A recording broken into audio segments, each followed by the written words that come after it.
కళ్ళు కైపెక్కించే పోకళ్ళు కాటేస్తే కాదంటానా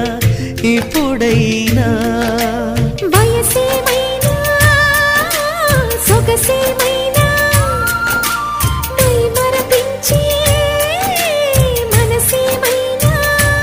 నవ్వు నవరాత్రి నీ కోసం తీసుకువస్తున్నా